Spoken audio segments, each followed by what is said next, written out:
Welcome back to the Something in the Wilderness podcast, a music discussion podcast about the songs of Andrew McMahon. Now, we're currently in the middle of SoCo summer, but I saw this as a good opportunity to return to the wilderness for just a bit. Today's guest reached out to me recently with a particular reason for bringing this Andrew McMahon song to the podcast. And I was excited to hear her story, so I think the timing's just right. I want to welcome Rachel to the show. Welcome, Rachel. Thank you for having me. Yeah, thanks for joining me today. Why don't you start how we always start? Tell us a little bit about yourself. So much to tell. Starting with, I'm on a synchronized skating team. Our season just started, so that's top of my mind. I'm an equestrian, a grad student. I teach therapeutic riding, and I work in healthcare simulation. Okay, wow, you've got some unique hobbies there.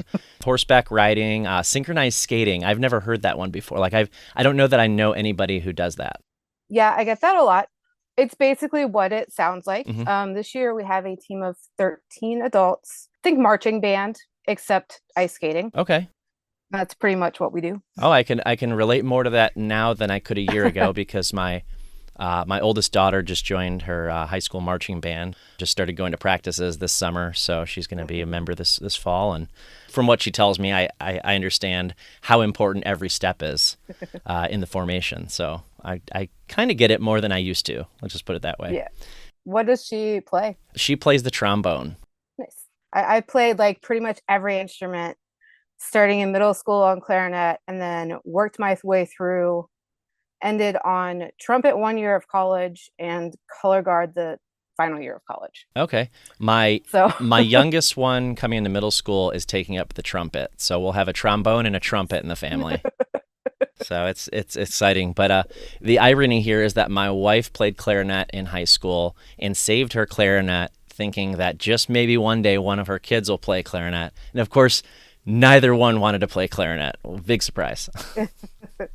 Yeah, clarinet wasn't my first choice, but my stepmom had one. Yeah. So they're like, we have this around. That's what you'll play. Yeah, maybe we should have taken that approach, but we just left it wide open. So it's all looking good. My oldest loves the trombone. I think it's really fitting for her with everything that goes along with it. She's really got a passion for it. Mm-hmm. Yeah. Don't know if she would have had that for the clarinet. So this was maybe the right way.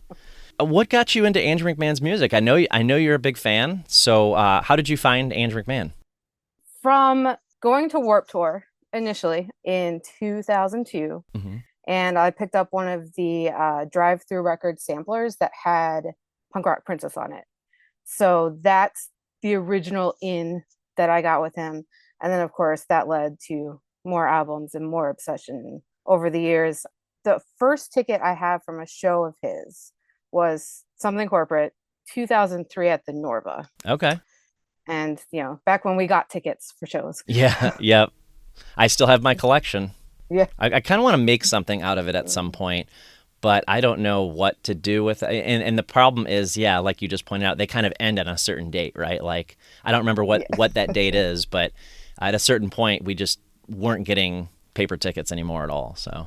Yeah. So you came into the fan base in 2002 via Warped Tour. Now, coincidentally, I was at not the same show. Mm-hmm. I saw Something Corporate that year too. And it was one of those kind of passing by, like, oh, it's Something Corporate. Maybe I've heard of this band, maybe I haven't. I couldn't remember if that's how I found out about them or not. I was like, okay, cool, I'll check them out when I get home. And that's what made me want to download all their MP3s off of whatever file sharing network I was using at the time. So...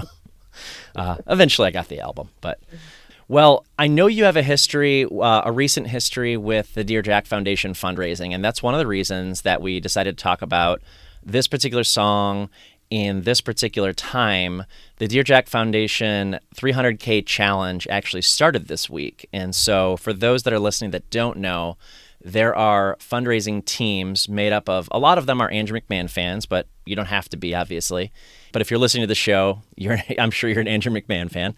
And they do fundraising to benefit Dear Jack Foundation, which funds life lists for current people suffering through treatment or recovering, and sends people to retreats, like couples to retreats, as well as several other things. But those are just kind of hitting the high points here. And Rachel, you've been doing fundraising for a couple of years now. How did you get involved with that? Around 2018, 2019, I went to the Dear Jack fundraising concerts, Hmm. the 11/11 Yeah. ones. And so, of course, I knew about that and everything. And at that time, I was volunteering with Love Hope Strength, who did the swabs for bone marrow Oh, donations, right. bone marrow registry. Hmm. And then I was volunteering at a local playhouse as well. But then, of course, 2020 happened and all volunteering pretty much stopped unless you were healthcare. That's when I started therapeutic riding and Punk Rock Saves Lives, which is what kind of took the place of Love, Hope, Strength. And that's when I was like, let's do something else. So I added like really, really casual fundraising for Dear Jack Foundation. Didn't really know what I was doing, was just busy, and it was like a little side project. Sure. So you have a Redbubble store with stickers that you've put together, and then Yeah. you're doing some other things this year. Let's talk about that other thing that you're doing this year. So you are running in the Marine Corps Marathon for charity. Is that right? Yes, that's right. Can you tell me more about that? Because this is honestly something maybe I should have, but I've never heard of until you brought it up to me. Dear Jack had advertised that they had 5 spots for the Marine Corps Marathon. And I shared it on Facebook because I had made friends with a bunch of runners Hmm. when I was doing hikes in Peru and Africa. So I was like, oh, maybe one of them will want to do it. No one even liked the post. And toward the end of June, I saw that they still had the post up. I was like, all right, well, if no one else is doing it, I guess I will. Which is kind of a weird way to commit to running 26 miles, but Yeah, that's what I did. 26 miles in. I looked at the website. So Arlington, Virginia to DC. Is that right? Does it start in Arlington or? I think it looked like kind of like the outskirts of like the mall area Okay. in DC. Yeah. Oh, very cool. Yeah, I lived in that area for just a few years ago, Maryland side. So I'm somewhat familiar with DC and Arlington, but not terribly familiar.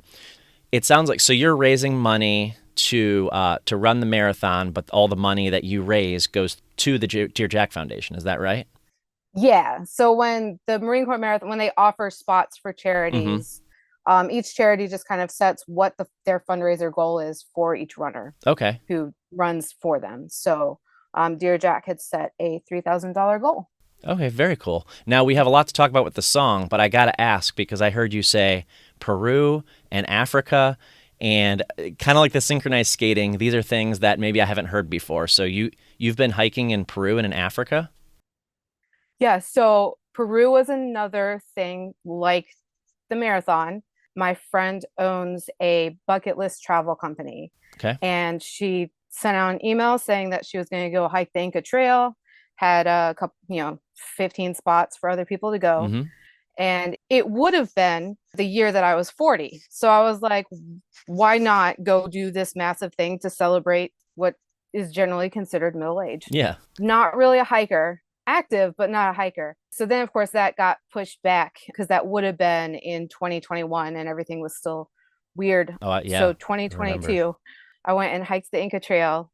And that's where I met all the runners because everyone else on that trip was a runner. So I kind of got to know more about the sport and the culture around it and everything. And halfway on the Inca Trail, everyone started saying, hey, why don't we do Kilimanjaro too? Really? So that idea to go to Uh-huh. Africa came from that Peru trip. Yep. Actually, my roommate, who I randomly assigned, I knew no one other than the company owner, who was my friend. Hmm. And my roommate had done Kilimanjaro. My roommate, who was in her late 60s, had done Kilimanjaro. So she was talking about it. So then we started talking about it. So then earlier this year in February, I hiked Kilimanjaro and then did a little safari. Wow. That's pretty interesting. Again, don't know anybody who's done those things before. So you've done a hike on the Inca Trail. You've hiked up Kilimanjaro, which I did a tiny bit of research. That takes days, right? Oh, yeah. Yeah. 9 days, is it? So we did the abbreviated one. Trips are generally 6 to 9 days, Okay. and there are multiple routes to get to the top. We chose to do the 6 day hike, which by the time we got to base camp, 2 of us weren't allowed to go any further. Hmm. That last push to the summit's about 4,000 feet, pretty much straight up. Wow. But my pulse ox, which is the oxygen percentage in your blood, was down to 73%. and I was kind of feeling the altitude sickness a little bit. So I wasn't allowed to make a summit bid, Mm-hmm. and another person in the group wasn't either. But I wasn't bad enough that I had to leave right away. So I was able to just like sleep it off and then go down the next day with everyone else. But yeah, the 6 days definitely doesn't give you as much time to acclimatize.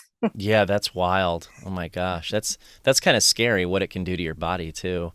Yeah, like that final night going into base camp was really intense.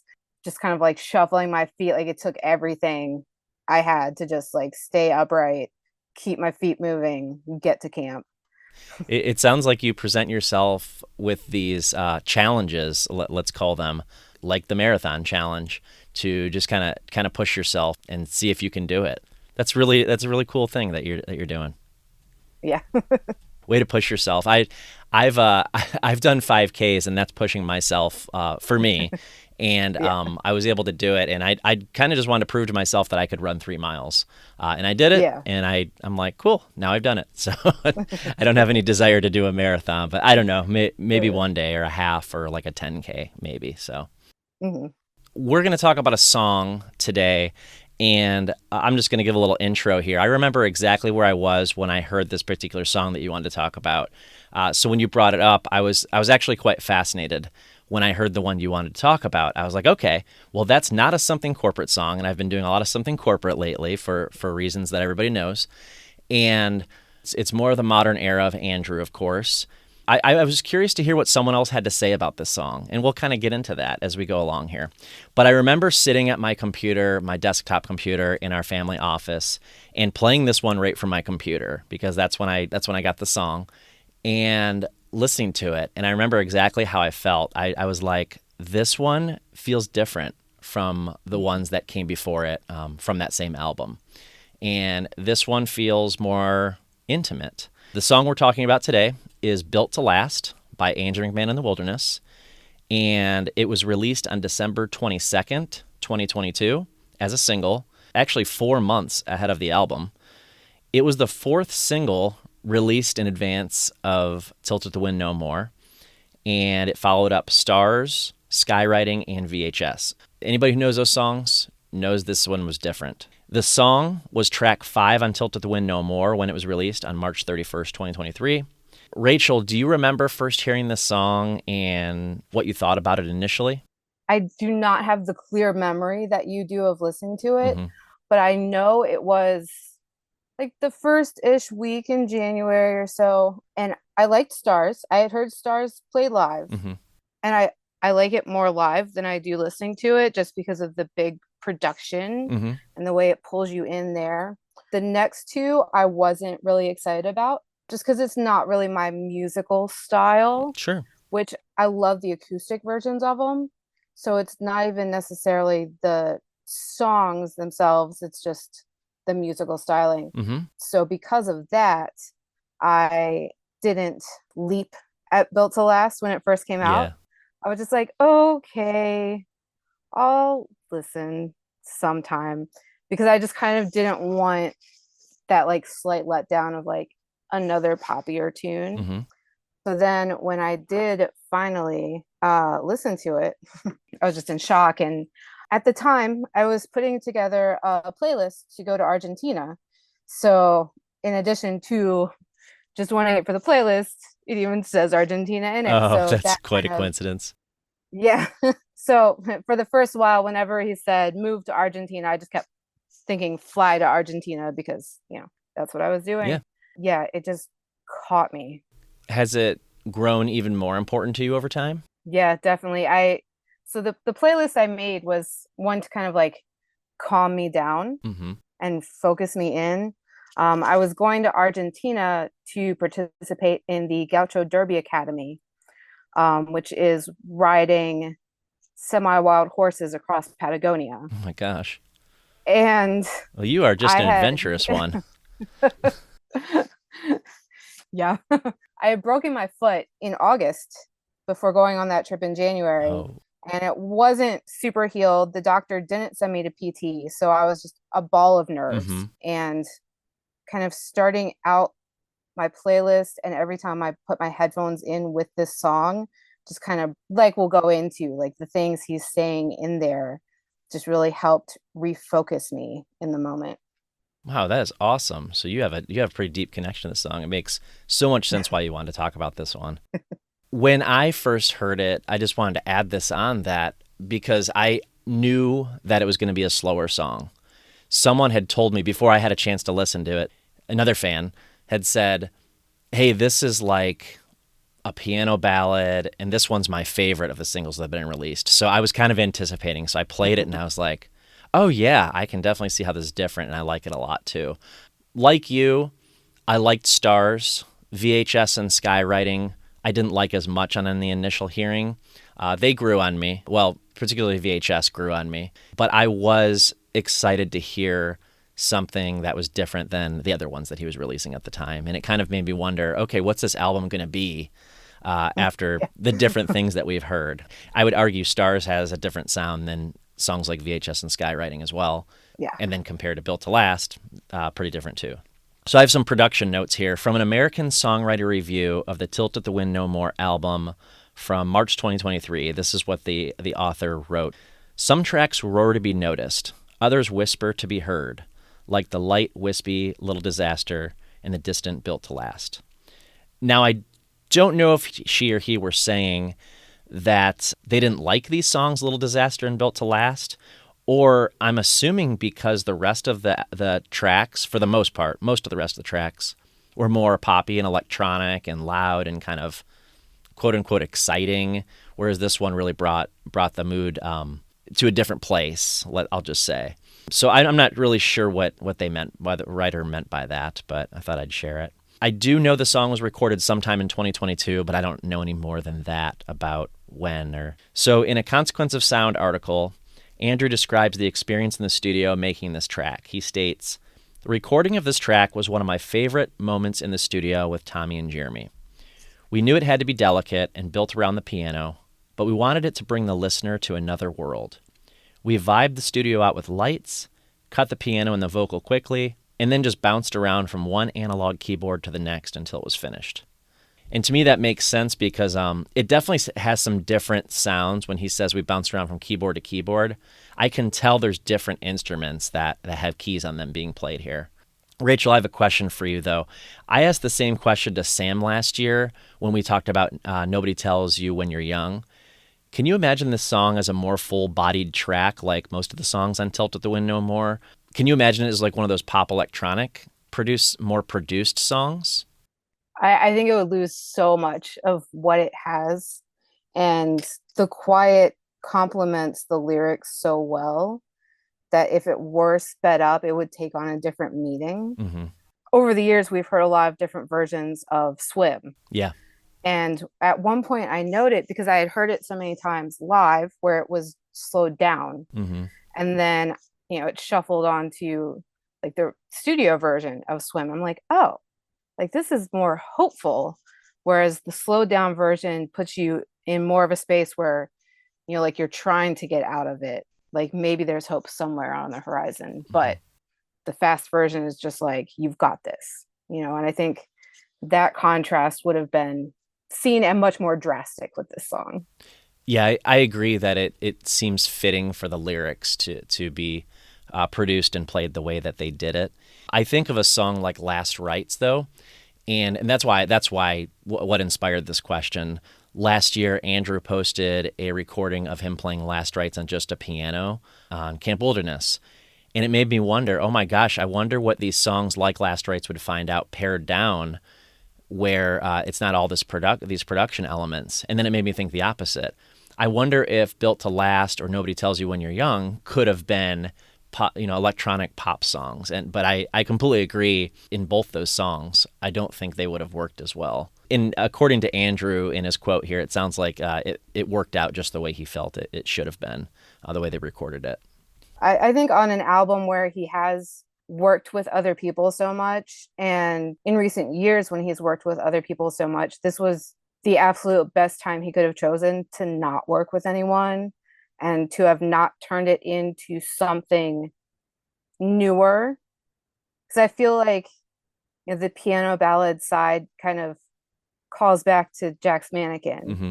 and more of just like Andrew, Yeah. and not Andrew with the other people. And so I think this was the absolute best time that he could have chosen to be selfish with it and say, like, no, we're good. This is done. This is what it is. Yeah. Upside Down Flowers was a lot of that too. There were several of those pared down piano ballads, solo writing sessions of just Andrew writing these songs. So he did a little bit of that there too. And I think it may have been intentional, something like Built to Last, to call back to, okay, this is just Andrew going back to, talking about his life, and it's just him. It's not anybody else getting involved in this songwriting process, which is fine when someone else is involved. And I definitely want to talk through that too when we get to songwriting, about differences between when there's co-writers versus not when there's co-writers. So we don't have any information about who played the specific instruments, but I think it's fair to assume it's just vocals, pianos, and keyboards. There are some other effects going on there, but that was probably just studio tricks and effects in addition. But I'm assuming Andrew played all the actual instruments on here. For producers, the entire album is produced by Tommy English, Jeremy Hatcher, and Andrew McMahon. You may remember a name like Tommy English because he produced Brooklyn, You're Killing Me, and Island Radio on Zombies on Broadway. And you may or may not know Jeremy Hatcher's name, but he's definitely big in the pop production world. He's produced for artists such as Harry Styles, Kesha, Shawn Mendes, Lizzo, Adam Lambert, Maggie Rogers, just to name a few. So his name's definitely out there. Let's talk live history, Rachel. Did you get a chance to see any of the Tilt to the Wind No More shows last year? Only 2 of them. Okay. In past years, I have definitely gone to like 4 or 5 for every tour. But I started a new job. It's a little different schedule, so I was limited on that. But I got to the ones in Virginia. Okay. I'm curious, so being in Virginia, where are the other places that he plays typically that would be, I guess, more convenient to get to? Maybe not convenient, but... I'm not in a really convenient place, but at the same time, there are a lot of major venues within about the same driving distance. So like DC is like 2:45, 3 hours. Okay. Baltimore is 3.5. Richmond's an hour and a half, hour 45. Then Virginia Beach, about 3. And then I'll go down to Charlotte sometimes, which is about 4. But if I want to tag on that little extra show, I'll do it because it's a straight shot. So it's a nice, easy drive. All interstate then? Yeah. That's not too bad. But yeah, it's getting harder and harder for me to do those long drives, especially if I'm on my own late at night. Like I definitely have found the last few years I've had to stay overnight because I used to do that where I'd go to concerts, I'd leave at 11 or midnight and I'd drive home those 2, 3, 4 hours. And I just can't do that anymore. It's not good for me. I drove down, I think it was in 22 for Breakfast 3 in Franklin, Tennessee. Oh, with just New Found Glory, outside right? of Nashville. Yeah. Okay. Because Further Seems Forever was playing Moon Is Down with Chris Carrabba. I didn't realize. I actually forgotten that happened. I was trying to block that out probably because there was no way I could make it. So. Yeah, I did it in one day. It's an 8-hour drive one way. Caffeine timing, and appropriate stops to stretch your legs and wake up. Yeah, you have to. Yeah, you got to. I used to drive to Chicago from Detroit and East Lansing when I was in college, and that was like a 4 to 6 hour, depending on where I was coming from, 4 to 6 hours. That got old real quick. I just did it. I only did it like 2, maybe 3 times. I think it was 3 times, and I was like, you know what? I can't do these anymore. Where I'm getting home at like 5 a.m. So. And then sleeping all day if I had to. So you saw 2 of the shows last year. Did you see one of the spring ones and then one of the New Friends tour later in the year? Yeah. Okay. Now, by chance, did they play Built to Last at any of those shows? They did not. Yeah, I feel like it was a rare one. I haven't actually looked at the full set list, but I would be willing to bet the only place he played it was the Rockwood one, the one in New York. He definitely played it at that one. He played it, and that I think that was the album release show, if I'm not mistaken. Is that right? Yeah. Okay, in New York City. So I'll post that link in the show notes. Somebody recorded it, and it's a great recording. It's mostly just focused on Andrew's face. Did you happen to watch that one on YouTube? So many times. Okay, so what I love about that video is, it's all piano, of course, almost completely piano. And then in the last minute or so, and it may be longer, but that's when I started to notice it. In the last minute, you hear a real light guitar, acoustic guitar come in that final minute stretch. I'm not going to call it a verse or a chorus because, as we'll talk about, I don't even know what's what in this song. But I love the way Bobby just kind of eases his acoustic guitar in, and I didn't even notice it right off the bat. And it was actually when whomever was filming it moved over to Bobby, I was like, oh, that's what I'm hearing. I'm hearing some nice little acoustic guitar with it to add to it. So I think that was what they used to account for the, like I called studio effects earlier on the actual track, and it sounded really good. But yeah, I would highly recommend people check it out. I'll post that link in the show notes. I really enjoyed that version as well. Shockingly, I know this from looking at set lists, but I kind of remembered this too. And I don't usually remember every song that was played at a concert or anything, but I remember this one in particular, and I'll tell you why. So they played it at the May show I went to in Grand Rapids with the full band. Oh, wow. Which, yeah, it's really surprising. But they were playing a lot of Tilt of the Wind No More songs. It was under 2 months after the album came out, so that kind of makes sense, right? It was a promotional tour, just a short run. But they played it with the full band, and I got to admit, I do remember thinking, oh, this is a surprise choice. Like, there's a lot of songs that I wanted to hear on Tilt of the Wind No More, but that one with the full band in the middle of a rock show, to me, it didn't play as well. And I remember feeling guilty about that thought, because Andrew, I don't remember exactly what he said, but I remember him saying something like, this one is the most important song to me on the new album, or this one is the most closest to my heart, or something like that. You could tell it was just really important to him. And everybody got quiet and listened, and everybody was real respectful. But I think it was one of those moments in a show where it's like, all right, now Firescape, Dark Blue, like the, even like Stars, the energy needed to come back up afterward. I feel bad even saying it, but that's kind of how it felt. But I'll come back and I'll say something different now. Again, shockingly, I actually saw it twice last year. He played this song at the solo show in Indianapolis in June as well.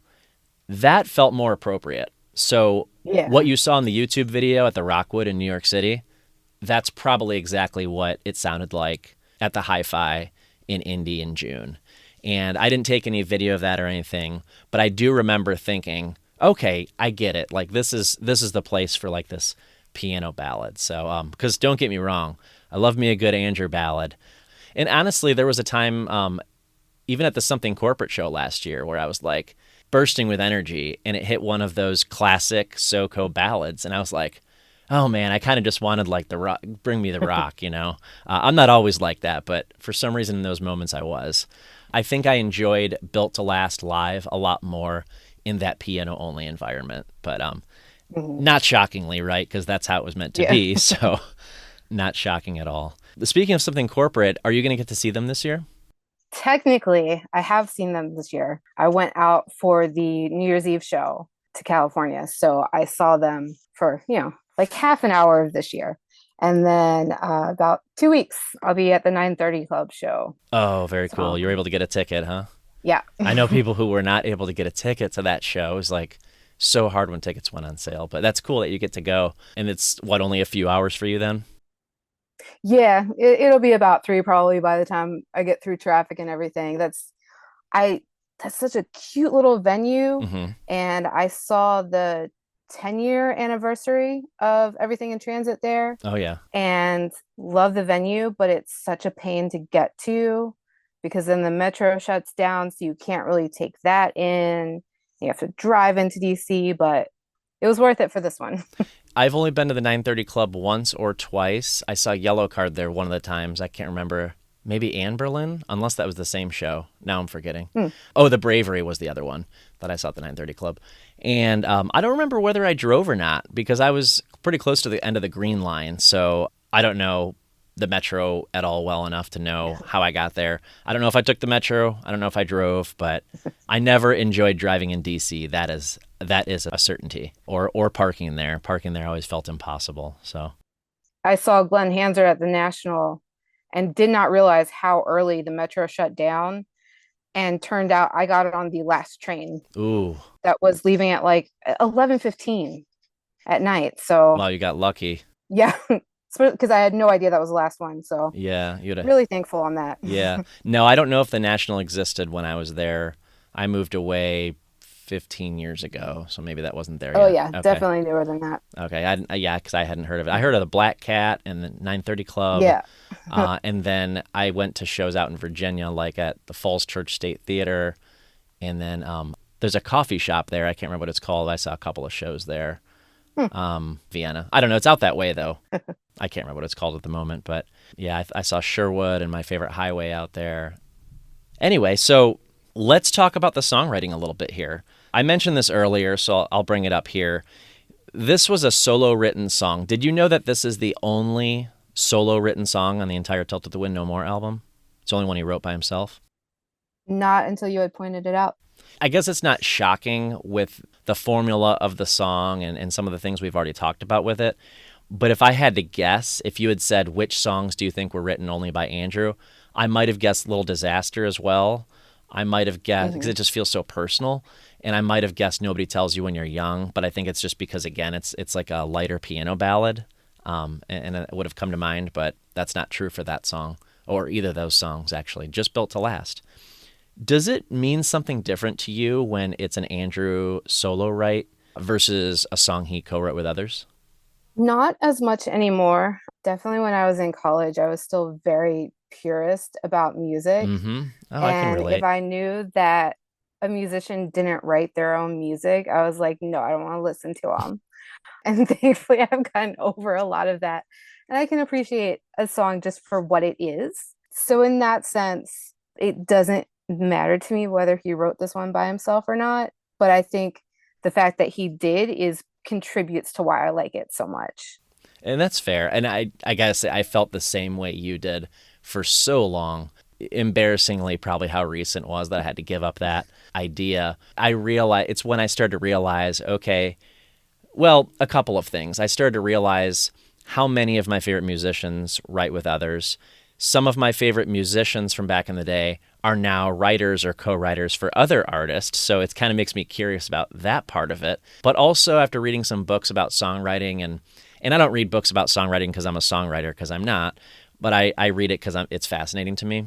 And hearing this idea, when you need to kind of be inspired in a different way, and someone else comes into the room and they help you flesh something out. And so that does make sense to me. I could see if you're songwriting for 20 years or any amount of years really, and you're the only one songwriting your songs, then I could see how that would, you'd start to write the same things, I would assume. Mm-hmm. It does mean something different to me in a way, though. So I will say that when I listen to an album, I don't immediately go see who wrote it. Like, oh, did Andrew write this one or did other people, but when I find out, like you said, same thing with me, then it seems to mean something more when I'm like, oh, I like that one, I like this one, I like this one. And this one that I like was only written by Andrew. Okay. And I think it's because I feel so connected to him as a songwriter. And I could say the same about a bunch of other musicians that I listen to. Weezer is one that I bring up on this podcast all the time, who's another band that I love. And when Rivers Cuomo writes a song and it's just him that wrote it, it does mean something a little bit different to me than when like 6 people wrote it or 2 people or 3 people wrote it, whatever. Because I'm like, okay, so that one came only from Rivers. Just like I look at this song, I'm like, that one came only from Andrew. That means something a little bit different to me. It doesn't necessarily mean I'm going to like that song better than something else. Because I'll be honest, my favorite song on this album is not Built to Last. It is a different song that does have co-writers on it, and that's perfectly fine. But I do feel like this different type of connection. I'll go back to Zombies on Broadway for a moment here. Did you like that album? Were you a fan of Zombies on Broadway? It grew on me. The same thing, like such a departure musically. It took me a little while, and most of those songs aren't going to be my first go-to. Mm-hmm. Brooklyn actually, surprisingly, is one of my favorites lyrically from that album. But yeah, definitely not one that I like is my go-to. Yeah, Brooklyn, You're Killing Me is not one of my favorites. I've said as much on this show before. It's just such a departure. The way I like the way you put that. I'll agree with that and use your words there. But the songs that he wrote by himself do happen to be my favorite two songs on that album, and that's Love in Great Buildings and Birthday Song. Mm-hmm. And again, those are not surprising that he wrote them on his own compared to the rest of the album. So again, it just gives me a different connection. Again, I didn't seek those songs out and say, I like them because only he wrote them.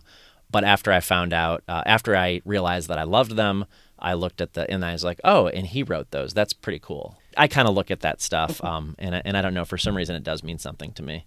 Let's read some quotes about what Andrew had to say about this song, about the songwriting piece. So from April 2023, Atwood Magazine interview, Andrew had this to say: whatever came out was just whatever was in my subconscious, and I finished it and was like, this is done. I'm not going to turn it into a pop song. This is meant to be what it is. Built to Last is one of the songs I feel closest to because I sort of subverted my pop intellect to say, this is true the way it is. I got to say that it doesn't fit the pop structure.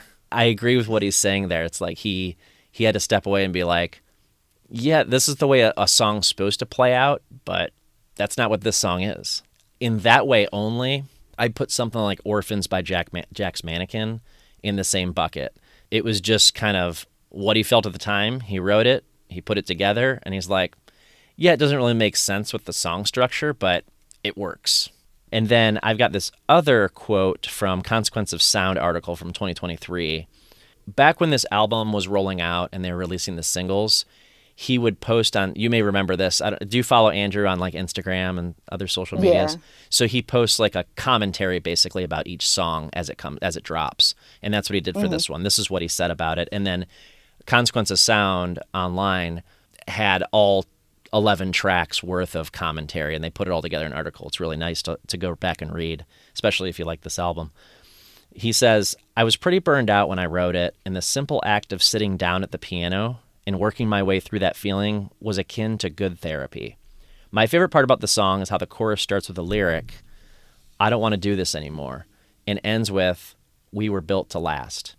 It really summed up that moment for me, and I felt like I'd hit the wall, but somehow admitting it and saying it out loud reminded me that I'd been there before and had survived it. What are your thoughts on what he said about the songwriting? I love it. All of it sounds perfectly right for this song. Mm-hmm. I'll never remember the actual titles. I know Counting Crows had one song that was like this for me, and it was one of those that he wrote, just like sat down and it came out, and it was there. Gilbert, the one who wrote Love, Hope, Pray. Eat, Pray, Love, Hope. Eat, Pray. Eat, Pray, Love. Eat, Pray, Love. That's it. There we go. Elizabeth Gilbert. Okay. There it is. She wrote a book about the magic of writing. Okay. And she has this story of, she had a full story idea that she was working on and agonizing over. And a year later, someone else wrote that story. And so she talks about, it gets like super metaphysical, I guess, but she talks about like, because like the story needed to come out and she wasn't letting it, so it went to someone else. And I think of that, and I think of songs like this where it just had to dump out and it had to be there. Him being able to just let it be and let that happen, is a sign of a good songwriter. Yeah. I think. Yeah, absolutely. I do like that. As we've been talking here, and I'll be interested, really curious as we move into lyrics in a little bit here, what speaks to you, but also how it relates to your story and the challenges that you've taken on. But it makes me wonder what this song's about. And I'm going to ask you that question again in a little bit, if you don't mind. Not necessarily what the song's about, because maybe we don't know that, and maybe we never will. I guess what it means to you is probably more important to hear. But before we do that, though, let's talk about the sound of the song just a little bit.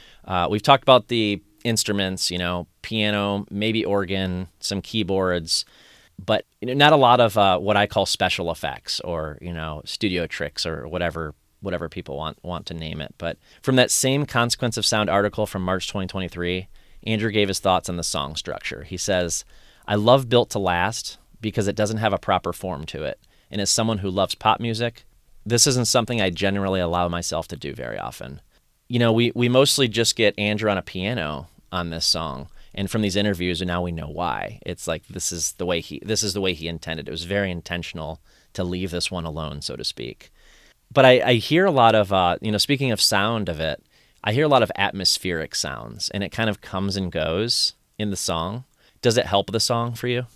It's placed at very key Mm-hmm. moments because of the fact that he basically repeats a chorus 3 times with one verse thrown in. Yeah. The music behind it and the decisions of when to place those instruments behind it and the way it builds Mm-hmm. is absolutely key to making it what it is. Yeah. When I say it's just piano, it's not really just piano. There are other things going on that do help the song. I agree. How would you describe the mood of this song? What's the mood for you of this one? I feel like it's everything. I feel like it's one of those that just starts out so engulfed in emotion Mm-hmm. and just so raw. And then it's that seeking throughout the rest of the song of trying to find the answers and trying to figure out. So he's just like really contemplative and so like a seeking, but yet slightly hopeful feel. I definitely hear contemplative. I like that word. I would so the sound of it to me, lyrics aside, feels sad to me. Again, I said lyrics aside, but I think it's that first line that really points me in that direction. But if I take all the words out even, I feel like it seems like a sad song. But that's why it's one of the reasons I said I'll be curious to hear your thoughts on the lyrics here in a little bit. It does have a sad sound to it, but I think there is some hopefulness in the lyrics for sure. I always put this song, and I mentioned this earlier, I always put this song in the same bucket as Nobody Tells You When You're Young. But I think it's just because they're the, again, pared down type of song on the album compared to everything else. Because even Little Disaster is more of a more anthemic type of ballad. I Mm-hmm. wouldn't put that in the same bucket as these other two. But I kind of put them in the same, when I think of 11 songs in the CD and 2 are more pared down piano ballads, I kind of put this along with Nobody Tells You When You're Young, which is why all the comparisons are coming out from me. But I definitely hear some layered vocals. I talked about those atmospheric sounds and other effects. Anything else about the sound of the song before we go to lyrics? When he says about it not having shape, I had actually considered using this song for a solo skating piece. Mm-hmm. And when I was choreographing it, I was just kind of like, where am I going?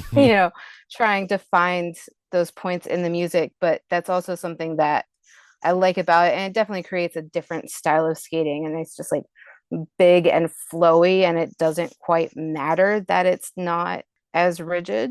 And that musically is reflective of the lyrics, where he's just kind of wandering through his thoughts, trying to find answers. Mm-hmm. Yeah.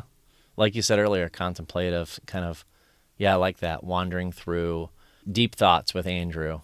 I don't know what it makes me think. We'll move into lyrics, but what makes me think of like what could be or what could have been or what may be, what may be coming. The song, it starts with this lyric, I don't want to do this anymore. Don't think that I can live like this forever.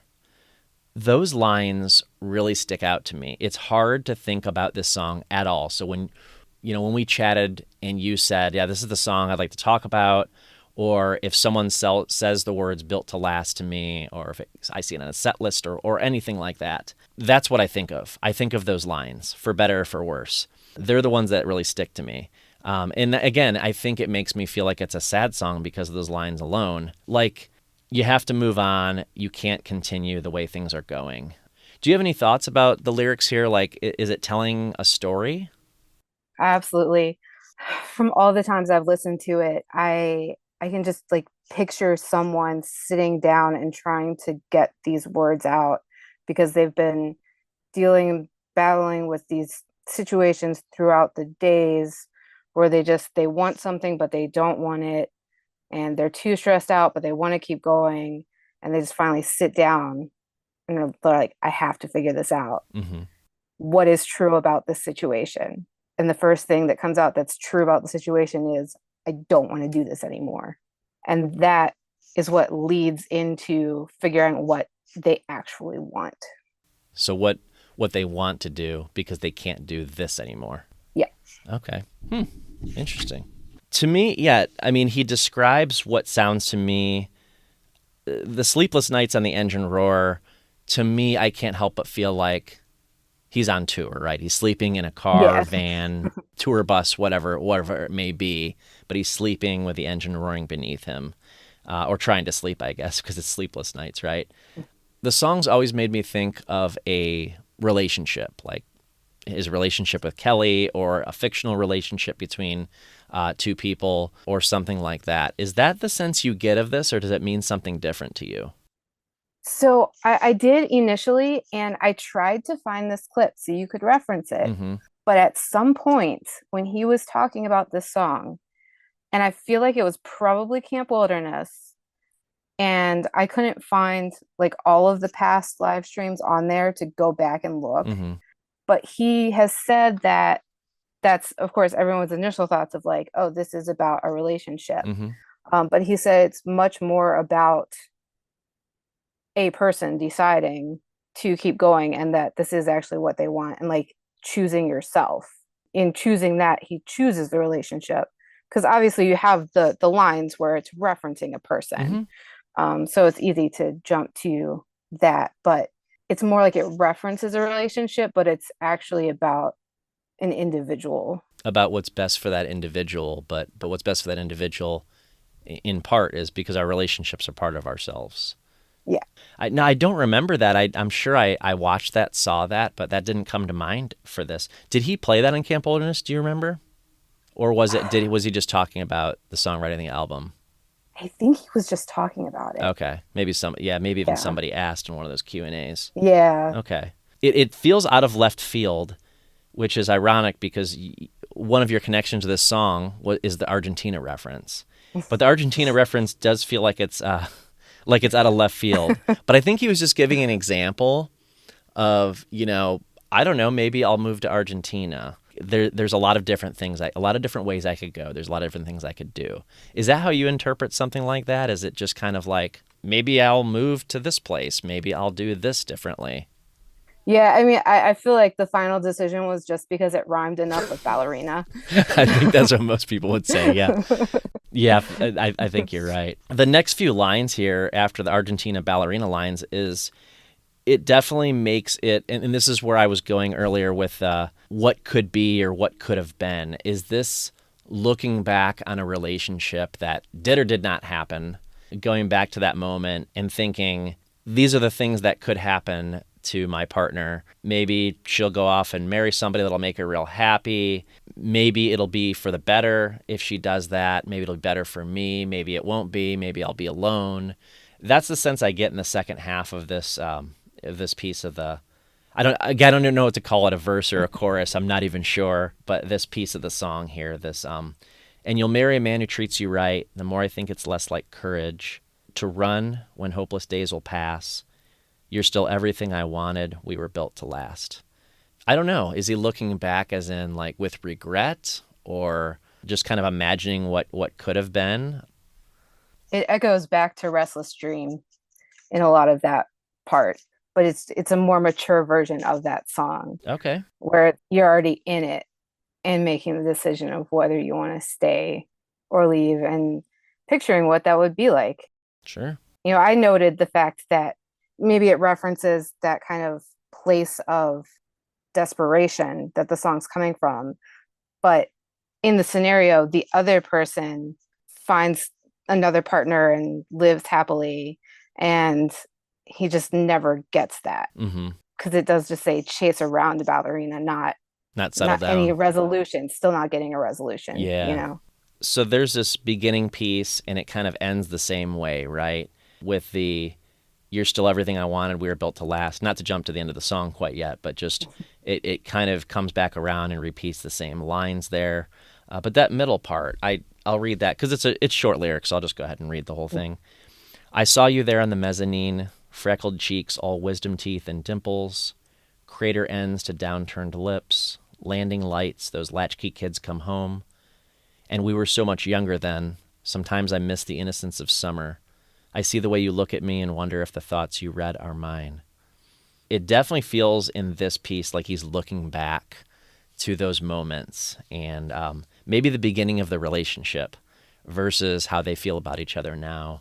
There's quite a dynamic from the beginning to the end of the song between I don't want to do this anymore and you're still everything I wanted. We were built to last. So, are there specific lyrics here that inspire you in the challenges that you've taken on these last few years? Definitely just that last part Mm-hmm. where he says, the more I think it's less like courage to run when hopeless days will pass, along with the, you're still everything I wanted, we were built to last. So it's just that remembering that the moment you're in is just a small moment. And once you get through that, there's going to be something different. And the thing that gets you through that is knowing that it's what you want. Mm-hmm. You know, Kilimanjaro was tough I bet. and like significantly tougher than the Inca Trail. But even through that, I knew I wanted to be there. And I knew that's the place that I wanted to be in. Mm-hmm. I didn't know why. And I've done a lot of thinking about that since then and watching like a lot of documentaries about people who climb Everest, Yeah. take on these massive feats that to most people seem ridiculous. Like why are you putting yourself through this? And I had to do a lot of things. But even up on the mountain, I was like, you know what, this is incredibly hard. I'm fortunate to be here. I want to be here. And just like take a moment, look around, enjoy the view, and keep going. Your story makes me think about these lyrics that part that you just read in a completely different way, in the ways we can challenge ourselves. To run when hopeless days will pass, you're still everything I wanted. We were built to last, as in not talking about a person, but a thing and how strong we can be as human beings. Like when we can demonstrate how strong we can actually be and prove it to ourselves. You can go from something on a much smaller scale, like the fact that I never ran from high school up until a few years ago in 2020 when I decided to run a 5K again. And I didn't think I could do it. Like I didn't think my body was capable of it. So you have to start small, right? You can't just hike Kilimanjaro without having walked or climbed at all. You have to work your way up to it, just like with a 5K on a smaller scale, of course. So yeah, I do think about those. I can think about those lyrics differently, and I'm going to listen to the song and think about it that way the next time I listen to it, what it means to me in my own life. That's why I love these conversations, because it gives me the opportunity to reinterpret these songs, so to speak, for myself. And we've probably covered it already, but I'm going to ask anyway. Do you have a favorite part of the song, favorite line or moment in the song? One of my favorite moments, just more so musically, like holistically with the song, Mm-hmm. is when it drops down into that chorus and the kind of release of tension that you feel dropping into the memory Mm-hmm. and remembering like this was when it was really great.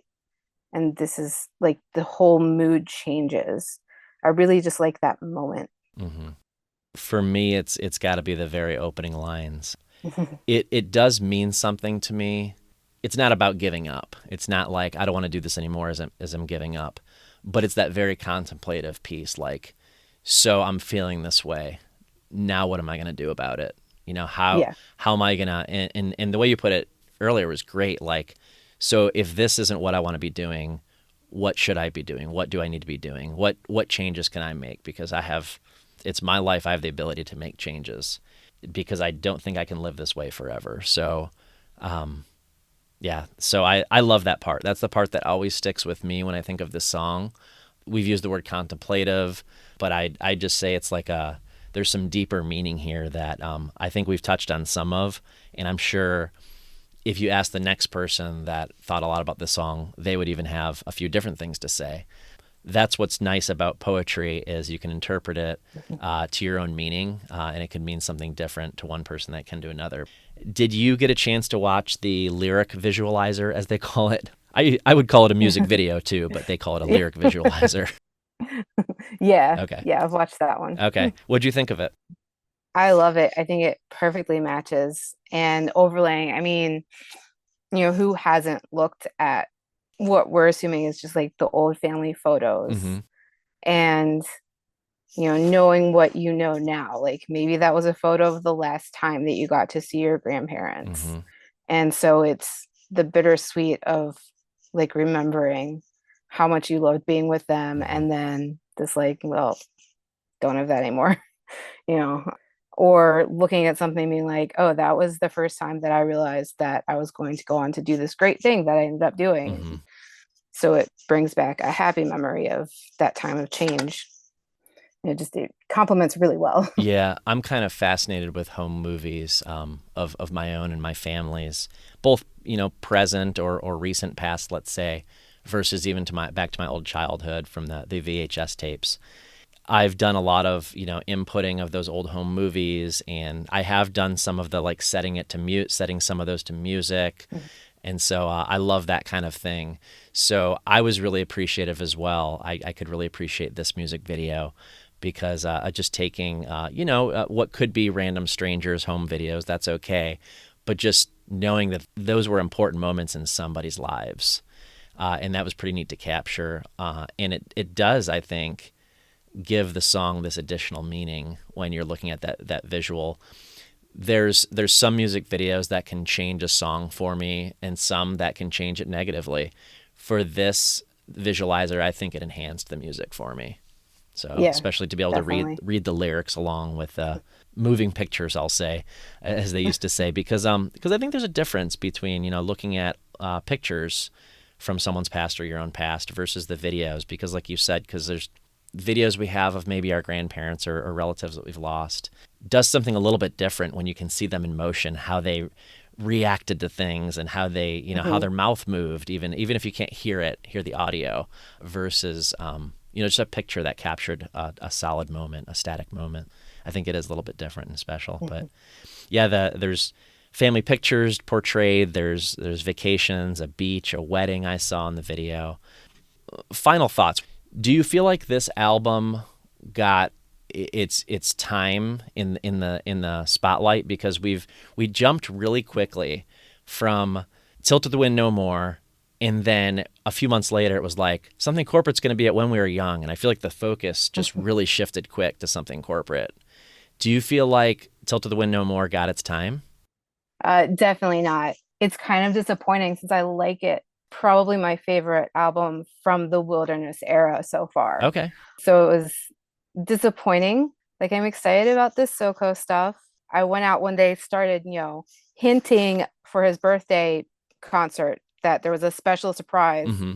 Of course, I immediately hit buy on that one, expecting it to be the Soko what it was, Yeah. and it was really exciting. And I'm excited to see all of the fans coming back who maybe lost touch because he kept changing the names, Yeah. and they get to come back and then not only come back into it, but they get to discover the Jack stuff and the other Mm-hmm. Wilderness stuff because they weren't here, and that's wonderful. But I really hope we do get a little more tour from these songs when the Soko calms down a little bit. Mm-hmm. I'm fortunate to get to see them as a band perform on the cruise, the Wilderness, I mean. And what's going Mhm. to be interesting about that is that because they're breaking it up to a Something Corporate show and a Jack's Mannequin show and an Andrew McMahon and the Wilderness show, so 3 separate nights, I don't think we've ever seen Andrew McMahon and the Wilderness only play Wilderness songs. Yeah. So it's an additional fascination for me. Are they really going to have just Wilderness songs, like an hour and a half of just Wilderness? And if they do, like, how deep in the catalog are they going to dig? Like, I know they have 4 albums. They have plenty of material. And there's a lot of fan favorites among those 4 albums. So they'll find, I'm sure they will fill up a set pretty quick. It does make me wonder, will we get some Tilt to the Wind No More? Will we get, some deeper cuts off of some of the albums that we haven't heard as much? As a fan of all the albums, I'm hoping we get like an equal amount, equal parts of Self-Titled and Zombies and Upside Down Flowers and Tilt. I think that would be pretty cool because, again, it's not something we've seen before. When you go to a Wilderness show, there's going to be Something Corporate and Jack's Mannequin, but I'm actually hopeful there won't be. I'm hopeful there'll be like an exclusive to the Wilderness set this time around. Yeah. So that'll be neat to see, something different. Yeah. All right, anything we missed? Anything else that we didn't touch on? This is just like a general like Andrew fandom thing. It's the one shows that I will go to that I always feel fine. My family would joke about like, oh, how many friends did you make at this show? Because people are willing to just like they want to chat. Mm-hmm. Like I feel like more than other concerts, there's a group feel to Andrew fans. But I know you said you've traveled for Andrew shows, Mm-hmm. and I know a couple of the other people in the fandom who generally travel out of state at the very least, usually something that requires getting on a plane Mm-hmm. to go to. And the experiences that's brought me that I never would have had without that instigator of a concert, Mm-hmm. I think is one of the great things about going to Andrew shows. What's nice about the Midwest is we have kind of like you described a few places in the Virginia and DC and Maryland area, actually the whole Maryland, Virginia, DC area. It's kind of like that up here with Chicago and Indianapolis and Columbus, Cleveland, Cincinnati, Detroit, Pittsburgh. They're all within like 3 to 5 hours for me to all those places. Not that I go to them all every time. I'll never be able to go to them all. But I know that I'll see someone I know now at any of those shows, which I love. So I know it was great because for 2020, by June, I was definitely itching for a concert. mm-hmm. And some people from the Facebook group were getting their cars together to go to the drive-in show. Uh-huh. And I ended up in a car with someone I had met at a show in Charlottesville in line. Mm-hmm. And we had been to numerous shows at the same time, but hadn't met each other. She lives in Chicago. And so then it was like in this one car, in this like surreal moment, these people converge from like Chicago, Virginia, Arizona, and then we get to go to this show. And that was they did the 15th anniversary of Everything in Transit. Oh, yeah. And it just magical moments. Yep. Yeah, I watched the live stream of that. I was not able to make it to any of those venues, but that seemed like a pretty special experience there. Just unique, a very unique one. So yeah, definitely very unique. and you had to pair up, you had to group up with people because it was a car. It wasn't it per car. You paid per car. Yeah, I think so. That seems like the reason that we would have done. Yeah, that was I think that it was like a per car price, like 200, 250, something like that, maybe 300. I don't know. It was not something you'd pay individually. I remember that. Yeah. Even though I didn't go, I remember looking at those prices and being like, oh yeah, you'd get a group together. So yeah. Same with the pods in Pontiac. You had to pay. You could have 4 or more people in a pod or something like that. Well, thanks, Rachel, so much for joining me. I really appreciate you telling your story and the fundraising for Dear Jack. So I'm going to put the link in the show notes for if anybody would like to donate to your marathon, knowing that it goes right to the Dear Jack Foundation. That is awesome. And so I'll include that link. Is there anything else you'd like to leave the listeners with? You can find me on Instagram at Team Imagination Running Wild. Okay. Spelled the way it sounds. I'm some active on that. I always post the things that are for sale, like the sticker designs and everything. Sure. And there's a link in my bio on that to my main profile page, which I post a lot more on in addition to the other stuff. Should have some more designs and thinking about doing like trading cards maybe or something. Oh, fun. We'll get some ideas out. Looking forward to it. Like I said, I'll get those links posted along with the show here so anybody can check those out in the show notes. So thank you, everybody, for listening as always. And thank you, Rachel, for being on the show. And feel free to DM me on Instagram, just like Rachel did, at Something in the Wilderness on Instagram. Or you can email somethinginthewilderness@gmail.com, and we can chat about all things Andrew and anything else you want to. Sleepless nights on the engine roar.